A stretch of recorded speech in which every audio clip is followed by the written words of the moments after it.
Does it work now? Yes. And I'm sorry. So again, thank you very much. And thank you for organizing this conference. Thank you, Tessa Hoffmann, for your instructive words on the history and the human rights aspect. And just to repeat, one cannot repeat enough that the Declaration of Independence of the then autonomous Soviet district of Nagorno-Karabakh was strictly in confirmation with in the framework of the Soviet constitution, and it was confirmed, of course, by public vote, and so one should not, one cannot repeat this enough, because it is still part of many people in the West to have the opinion that that Artsakh is part of Azerbaijan. But this is not my subject. I just wanted to say that. I was reading this morning on Twitter a tweet from the press secretary of the Minister of Defense of Armenia, Shushan Stepanyan. Over the night, the most ferocious combat has unfolded in the vicinity of Shushi. And the information one gets are different. I read in the news today that Ilham Aliyev already claimed the takeover of Shushi. My Armenian friends, which I've been talking to, do not confirm this. But in any way, there are obviously heavy fights in that region. And this is very, very dangerous, because it is a strategically important city.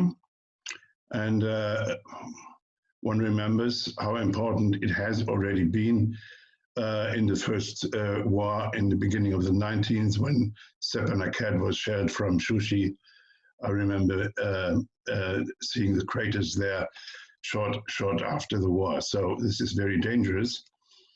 And I think this, all what we face now, would not have happened if there was not Turkey part of the game in a way it has not been before. Of course, already in the early 1990s, Turkey supported the Azerbaijanis with weapons. I personally made some research about the mortar shells, which have made the destructions of Stepanakert. These were mortar shells produced by MKEK in Ankara under the license of the United States, but they were strictly forbidden for export in other than NATO states. I had the opportunity to see them and to make research about their origins. But today it's much more. We know that in the last years, Turkey supported Azerbaijan with weapons of a very, very modern generation. To give an example, the Bayraktar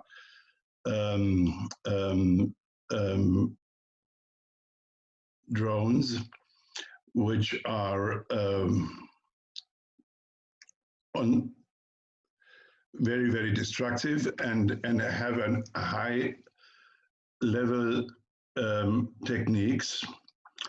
And we know that in part of the struggles we face at the moment, and also what happens in Shushi and the surrounding area in the moment, is on the ground being executed by mercenaries which come from Syria and were imported to Baku via Turkey, fighting on the forefront in the same way as they did this in Libya, for example, and in the same way they sometimes do it in Syria.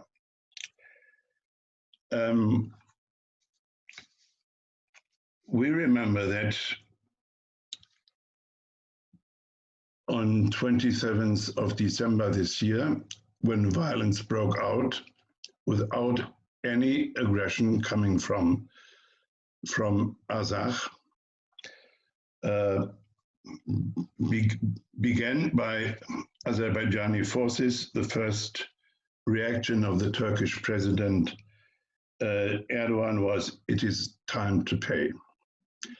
So a process which over the years was in the hand of the OSCE Minsk platform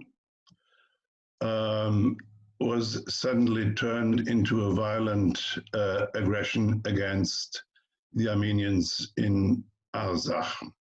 But nevertheless, I think the aims of the Azerbaijanis and the aims of the Turks are not almost the same.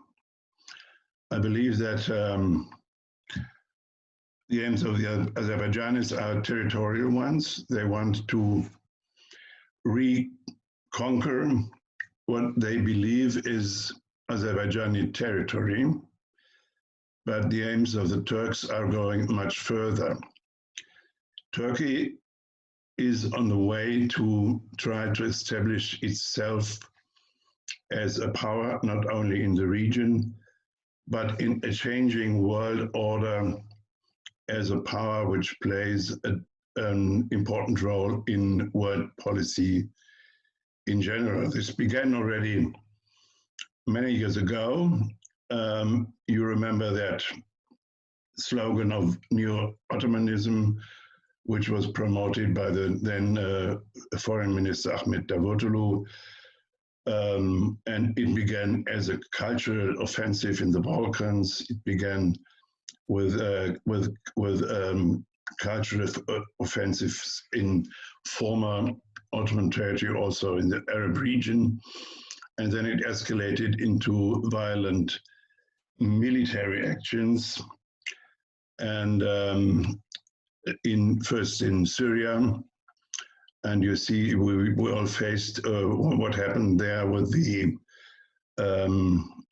conquest of parts of northern Syria in the Kurdish districts, and also in Afrin and in Idlib, and the beginning and still working cooperation there with jihadist groups like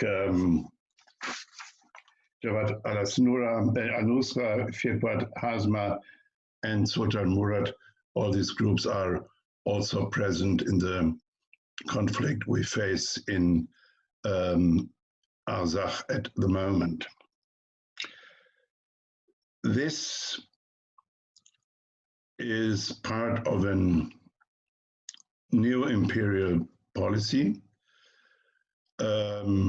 which also touches Turkish interests, as we know, in the Mediterranean, in Libya, not to speak about their claims to northern Cyprus, but also not only in the South Caucasus, but up to the Middle Asiatic region. We know that since many years there exists the so-called Turkish Union, with countries not only like Azerbaijan, but also Tajikistan, Uzbekistan, and Kazakhstan.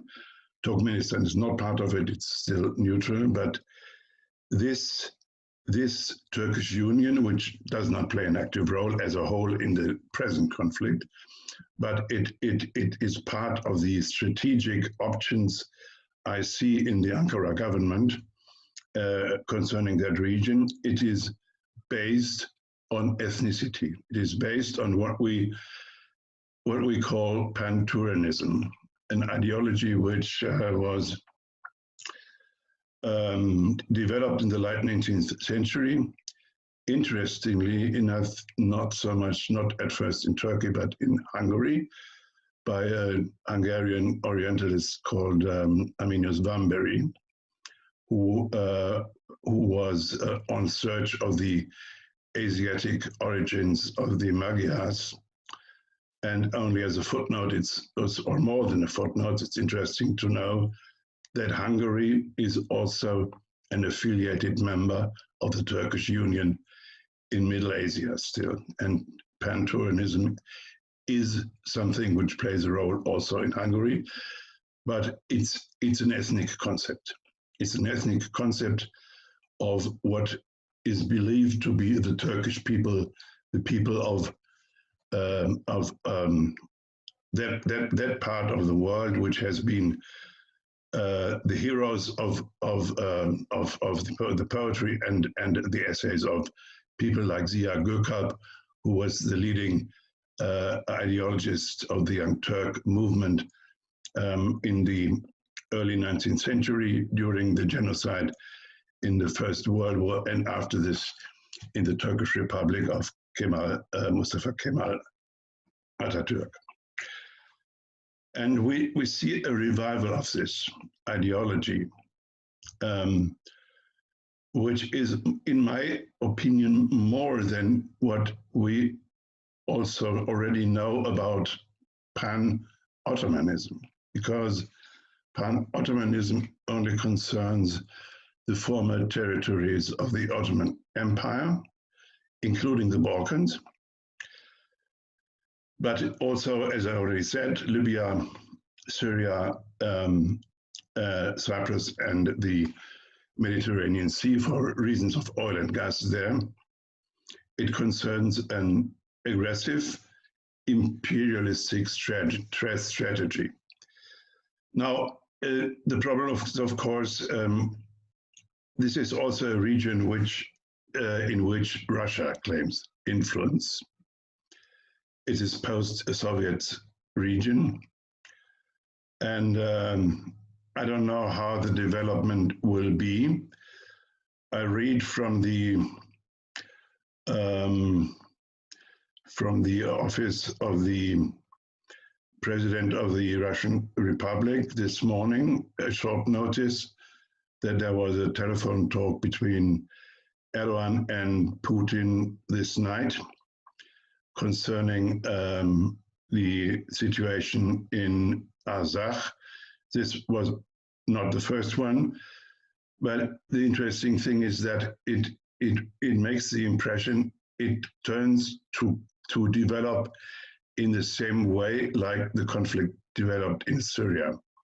That is a sort of cooperation between Russia and Turkey, which is not so much based on common interest, but in a way of handling conflicts without involving other countries, especially not the West. I'm not a prophet, I cannot say what turns out of it, but I believe this is a very, very uncomfortable development. And I would be eager to discuss what your opinion is about this in this conference. Thank you for listening.